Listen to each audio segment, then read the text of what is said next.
ভুলতো বিয়া নকৰাবা তুমি বাল্য বিবাহ কৰালে জেলত ভৰাই দিব ভুলতো বিয়া নকৰাবা তুমি বাল্য বিবাহ কৰালে জেলত ভৰাই দিব তেতিয়া তোমাৰ ৱাইফৰ কি দুখ হ'ব বাকীখিনি নকওঁ গাইছ বাল্য বিবাহ কৰি জেললৈ যোৱাতকৈ বৃদ্ধ বিবাহ কৰাই ভাল মাক চকলাই Oh my god, oh my god, oh my god!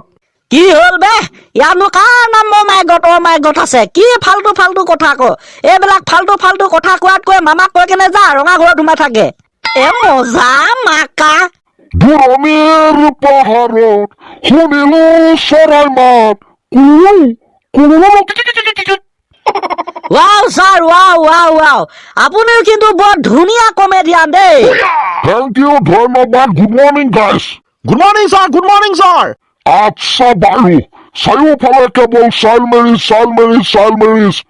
দৰাবিলাকক লৈ গৈছে থানালৈ পত্নীবিলাকে কান্দিছে চিঞৰি তাকেতো ছাৰ উপায় চুপায় নাই আৰু একদম দুখ লাগি গৈছে নহয় ছাৰ বাতৰি চাবই নোৱাৰি সেইটোৱেতো সেইকাৰণে ছাৰ আমাৰ এজন বন্ধুৱে বাল্য বিবাহত অভিযুক্ত হোৱা পতি পত্নী বিলাকৰ দুখ বিলাক বৰ্ণনা কৰাৰ উদ্দেশ্যে এটা কমেডিয়ান গান লিখিছিল তাকে মই আপোনাৰ ওচৰত গাই শুনাব বিচাৰিছো Wow, this is দেখোন বৰ ধুনীয়া চুপাৰ হ'ব দে গাই দে তাৰ আগতে তোৰ বন্ধুজননো কেনেকুৱা চাই লমচোন দে এজন ছাৰ দেখিছে না মজা তেনেহ'লে তই গাই দে গানটো তেনে মই আৰম্ভ কৰোঁ ছাৰ অ'কে ইয়াতকৈ বেদনা লাগে নে ঐ জানমণি বিয়াখন পাতি ভুল কৰিলো মই কি জানি ইয়াতকৈ বেদনা লাগে নে ঐ জানমণি মামায়ে নুবুজে আমাৰ দুখৰ কাহিনী মাইকী আছে ঘৰত মই আছো জেলত মামাই জুই লগালে আমাৰ সংসাৰত মামাই জুই লগালে আমাৰ সংসাৰত কি গান এইটো এই গানটো শুনাৰ পাছত মই কি কওঁ যদিও ইয়াত দুখবিলাক প্ৰকাশ পাইছে তথাপি মই হাঁহি ৰখাব পৰা নাই Oh my god! ছাৰ ভাল লাগিছে না গানটো চাগে কি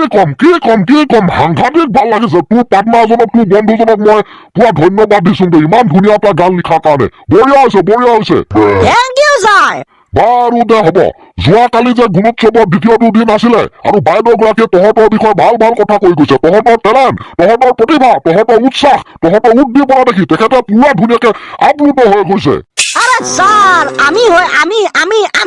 আমাৰ টেলেণ্ট দেখিলে গছত গৰু উঠি যাব মাক চকলাই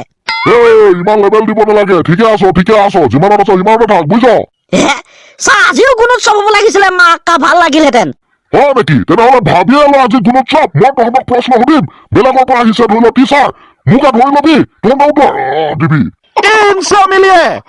ইনচমিলিয়ে ষ্টাফে কোৱা কাৰণেনে ছাৰ বাৰু দিয়া ভাইটিকেইটা মই হৈছো আমুকখন স্কুলৰ এজন শিক্ষক গুণোৎসৱৰ কাৰণে তোমালোকৰ স্কুললৈ আহিছো তোমালোকক আজি মই প্ৰশ্ন সুধিম বাৰু এই মাজৰজন তোমাৰ নামটো কি কোৱাচোন ছাৰ মোৰ নামটো চানি বৰুৱা ৱাও নাইচ নেম আৰু তোমালোকৰ নাম কেইটা কোৱা my name is sir Urekanta wow what a unique name Urekanta উৰি কান্তটো যায় বাৰু হ'ব দিয়া নেক্সট তোমাৰ নামটো কি ছাৰ মোৰ নামটো হৰিধি সিঙীয়া বা তাৰমানে তুমি ভগৱানৰ আন এটা ৰূপ একো নাই দিয়া চানি তুমি কোৱা এতিয়া যে আমাৰ অসমত বাল্য বিবাহ পুৰা জনপ্ৰিয় হৈ আছে পুৰা ভাইৰেল হৈ আছে তাৰ বিষয়ে এটা কবিতা মাতি দিয়া পাৰিবা যদিহে পাৰা তেনেহ'লে মই জানিম যে তুমি বহুত টেলেণ্টেড আছা এইবিলাক ছাৰ ভাতৰ লগত পানী খোৱা কাম ভাত খালে পানী খালে আৰু তাৰ পিছতে যে ভাতখিনি ভুৰুককে পেটত সোমাই যায় ঠিক তেনেকৈ বাল্য বিবাহ চলিছে মই বাল্য বিবাহৰ ওপৰত কবিতা লিখিব নোৱাৰিম এইটো ছাৰ মই কি কম আপুনি শুনক মুঠতে তোমাৰ আত্মবিশ্বাস দেখি মই থাকিবই পৰা নাই দিয়া শুনি পেলাম তেনে মই আৰম্ভ কৰিছো অ মামা কিয় তুমি এনে কৰিলা বাল্য বিবাহ কৰা দৰাক জেলত ভৰালা অ মামা তুমি সঁচাই খাটাৰা গ্ৰেপ্তাৰ হোৱা পত্নীবোৰৰ কি হ'ব এতিয়া অ মামা তুমি কি বুদ্ধি লগালা ভাগিনহঁতৰ দুখৰ কথা তুমি অলপো নুবুজিলা অ' মামা তুমি ৰাইজৰ মামা ভাগিন ভাগিনাহঁতক তুমি বেয়াকে ঠগিলা অ' মামা নুবুজিলো কোন কেনেকুৱা বাল্য বিবাহৰ ঘটনাই গোটেই অসম কঁপাই তুলিছে এতিয়া ধন্যবাদ sir Oh my God, wow, Bupai! Oh my God, wow, Bupai! Wow, কি কবিতা এইটো সঁচাকে বৰ ৰিয়েলি ফেণ্টাষ্টিক হেই ছাৰ আপোনাক কোৱা নাছিলো নে মই যে মই এজন খাটা টেলেণ্টেড মানুহ দেখিলে গম পালে দিছ ইজ মই কেনেকুৱা কবিতা মাতুং মাক চকলাই ৱাহ সঁচাকে ৰিয়েলি বৰ ফেণ্টাষ্টিক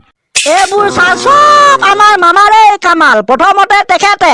22ৰ পৰা 30ৰ ভিতৰত বিয়া চিয়া পাতি ঠিক কৰিব লাগে বুলি বয়স নিৰ্ধাৰণ কৰি দিলে আমি ভাবিছো এইবাৰ আকৌ কি হ'ল নিশ্চয় কিবা এটা হ'ব হল মানে হৈয়ে পৰিল ছাৰ তাৰ পাছতে ফুটুককে একশ্যন লৈ ল'লে মামাই বাল্য বিবাহৰ ওপৰত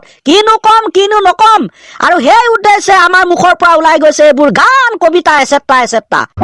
ভাল দিয়া কিবা এটা বিষয় পাইছা আৰু সেই বিষয়ৰ ওপৰত নিৰ্ধাৰণ কৰি কবিতা লিখিছা গান লিখিছা পদ্য লিখিছা এচেট্ৰা তোমালোকৰ প্ৰতিভা দেখি মই মানি গৈছো এইবাৰ কি হ'ব এতিয়া তোমালোকে কোৱা ছাৰ এইবাৰ হ'ব আমাৰ মোদী ছাৰৰ কামাল মানে ছাৰ গুগলত পোৱা মতে মানে নৰেন্দ্ৰ মোদী মেৰিজ লাইফ বুলি গুগলত চাৰ্চ কৰি দিলে আহে এসোপামান কথা সেই সোপা কথাত বোলে আমাৰ নৰেন্দ্ৰ মোদী ছাৰে সৰুতে যেতিয়া তেওঁ 18 বছৰ হৈছিল তেতিয়া 17 বছৰীয়া এগৰাকী মহিলাক বিয়া পাতিছিল তাৰ মানে বাল্য বিবাহ কৰাইছিল কথাটো সঁচা না ছাৰ কি জানো পাই কথাটো সঁচাই নে মিছাই নে গুগলত চাৰ্চ কৰিলে দেখোন এনেকে আহে 1900 কিমান আছিলে 68 চন নে কিহত বোলে 17 বছৰীয়া এগৰাকী কি নামটো কৈছে যশোদাবেন মোদী না তেনেকে কিবা এটা আছিলে দেই তাকেতো ছাৰ মিছা নে সঁচা নেজানো বাৰু কিন্তু গুগলত পোৱা মতে আমাৰ নৰেন্দ্ৰ মোদী ছাৰেই দেশৰ প্ৰধানমন্ত্ৰীজনে এসময়ত সৰুতে বাল্য বিবাহ পাশত আবদ্ধ হৈছিল এইবোৰ সঁচা হলে দেখোন কিবা হ'বগে এতিয়া যি হৈ থাকিব ছাৰ এতিয়াতো একো উপায় নাই দিয়া হ'ব নহলে ইমানতে আজিৰ গুণোৎসৱ আজিৰ ক্লাছটো মানে গুণোৎসৱৰ তৃতীয় দিনটো খতম কৰি দিওঁ অ'কে ছাৰ কিন্তু আমাৰ ছাৰক আপুনি ভাল কথা ক'ব লাগিব দেই আমি কিমান খাটা টেলেণ্টেড কথা সকলো বুজাই দিব লাগিব তোমালোকে একো টেনশ্যনেই নল'বা তোমালোকৰ কথা মই ইমানে ভালকৈ প্ৰিন্সিপাল ছাৰক লগাম নহয় তোমালোকক হয়তো অন্য এটা ক্লাছলৈ প্ৰমোশ্যন কৰাই দিব হে ছাৰ পৰীক্ষা চৰীক্ষা নিদিয়াকে কমেডি কৰিছো অ'কে বাই হেমচা মিলিয়া মাক চকলাই গাইছ এইবোৰতো হৈ গ'ল এতিয়া ক্লাছটো ছুটি হ'ব লাগে 1 2 3 4 5 6 7 8 9 10 11 12 13 14 15 16 17 18 19 20 21 22 হ'ব দে বল একে দুই মামা আপুনি জুই আয়ো কিবা